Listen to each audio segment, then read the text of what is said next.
タビー猫とはいわゆる虎猫のことでもあり、猫といえば多くの方が思い浮かべる猫でしょう。実はこのタビー猫、経路や模様のパターンは様々あります。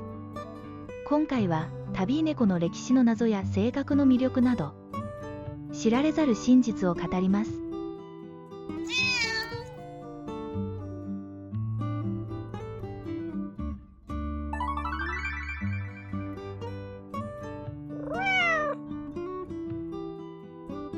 タビーと聞くと、多くの方が猫の模様のことだと思うのではないでしょうか。実は、もともとは中東のバグダッドで見つかる特定の種類のシルクにちなんで、タビーと呼ばれるようになったと言われています。この地域で見つかるシルクは、美しいストライプの模様が不規則な波状になっており、これをタビーシルクと呼んでいました。このシルクの模様が猫のしましま模様と似ていたことから、18世紀末頃にはタビーキャットとして一般的に使われるようになり、今ではシルクの名前ではなく猫の模様のことだと認識されるようになりました。タビーは猫の品種ではなく特定の毛の柄を持つ猫のことです。その柄とは縞模様や斑点があることが特徴で、こちらの動画でも詳しくご紹介していますよ。そのため、多くの品種の猫に存在し、カラーも様々です。タビー猫で代表的な経路は、焦げ茶色に黒い縞模様のキジトラ、シルバーの経路に黒い縞模様のサバトラ、オレンジ色に濃い茶色の縞模様のチャトラではないでしょうか。これ以外にも、チャトラとキジトラがパッチワークのように混ざった麦わらや、トラ模様のポイントカラーが入ったシャムトラ、サバトラ、キジトラ、チャトラに白が入ったサバ白、キジ白、茶白、麦わらに白が入ったシマミケと、様々なタビー柄があります。家猫の祖先はリビアヤマネコだと言われています。そのため、すべての家猫はリビアヤマネコから遺伝していて、初期の家畜化された猫はおそらくすべてキジトラ柄だったと考えられています。なぜならリビアヤマネコはキジトラ柄とよく似た模様をしているからです。やがてそのキジトラ猫たちは地中海の農家によってペットとして飼われるようになりました。猫は農作物を食べるネズミを駆除してくれるため重宝されたのです。猫たちの方も食事を与えてもらえる農家の周りにとどまるようになりました。そしてネズミを追い払うために船に乗せられ、ヨーロッパ全域、そして世界中に広まっていったそうです。オレンジ色のタビー猫、チャトラ猫はなんと約5匹に1匹しかメスがいません。つまり、チャトラ猫の約 80% がオスということになるのです。これは、オレンジの経路を生み出す遺伝子が X 染色体に存在するためです。生物学的に、メスは2つの X 染色体を持ち、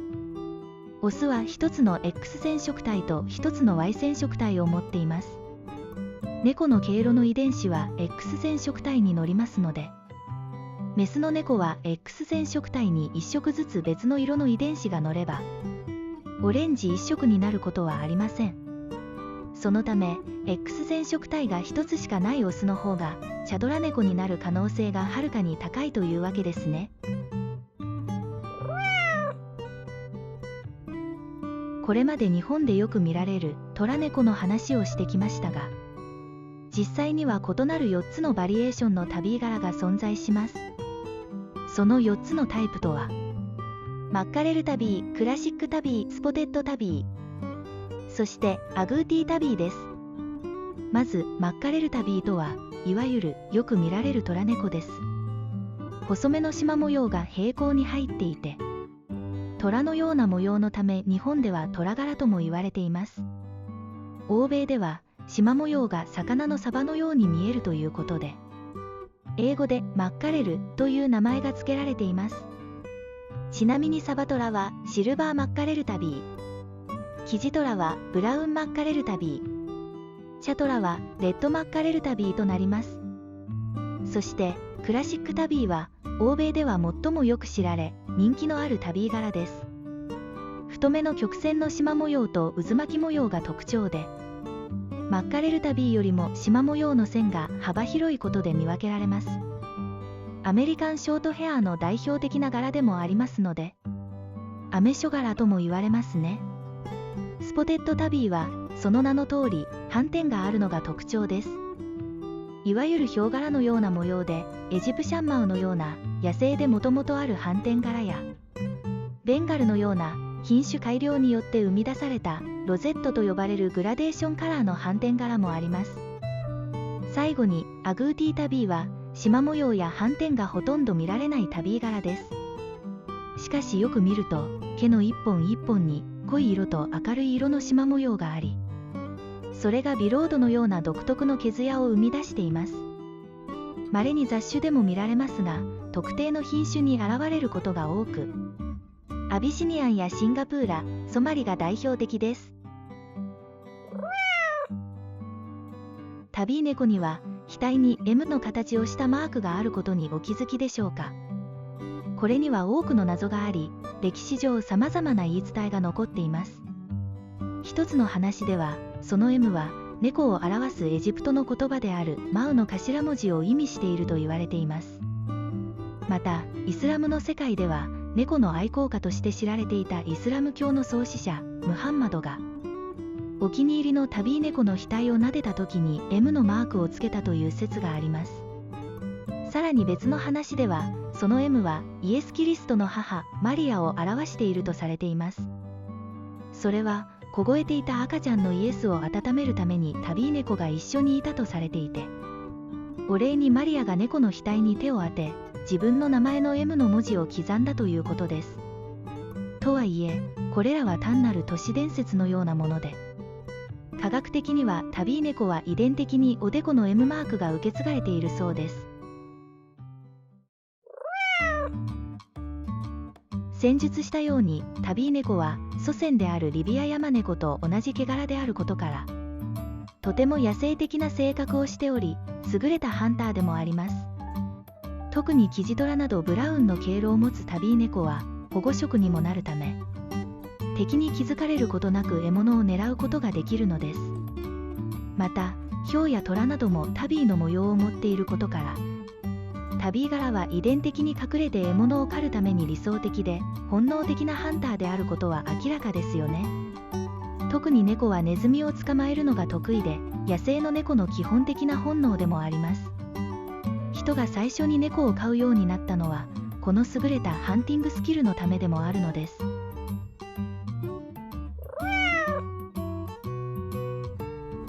ここで問題です。世界で最も重いとされた猫の体重は何キロでしょうか。10キロ、15キロ、全然違います。なんと21キロあったそうですよ。世界で最も重いと知られた猫は、実はタビー猫で、オーストラリアに住むヒミーでした。1986年に10歳で亡くなりましたが、ウエストは80センチを超えていたそうです。このヒミーは最も太った猫としてギネス記録に認定されましたが、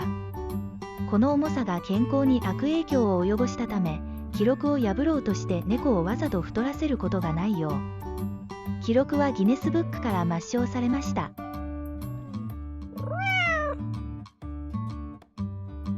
アメリカンショートヘアに代表されるクラシックタビー柄は、すべての猫の品種の中で最もフレンドリーな猫と言われます。ワーキングキャットとも呼ばれ、アメリカ開拓時代にネズミ捕りに奔走したこの猫たちは、人と仲良くすることが自分の最善の利益になることをすぐに理解しました。バランスの取れた性格をしており、遊ぶことが好きですが、叱られるほど活発すぎるわけでもありません。知能が高く、社交的なため、理想的なセラピー動物と言われるほどです。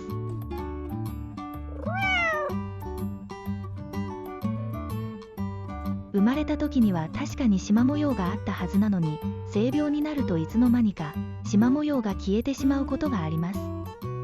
これをゴーストタビーといい、黒猫やロシアンブルーなどによく見られます。生後5ヶ月くらいまではしっかり出ていた縞模様も、生後10ヶ月くらいになると徐々に薄くなり始め、生後1年半頃にはすっかり消えて単色カラーの猫になるのです。なぜ起こるのかはまだ解明されていないのだとか。とても不思議な現象ですね。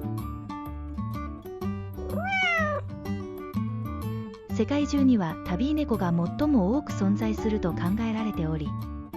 日本でも一番多い猫の毛柄はキジトラ柄です。また雑種をはじめさまざまな品種の猫に見られるようになったのは、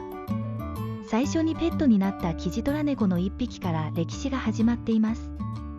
農場や船での活躍から世界中に広まり、今やさまざまな色や品種で人気があります。タビー猫は世界中の人々の心をつかむために数百年にわたって広まってきたというわけですね。そんな猫たちをこれからも守っていきたいと思ったら高評価を。知っていたことや知らなかったことなどコメントいただけると嬉しいです。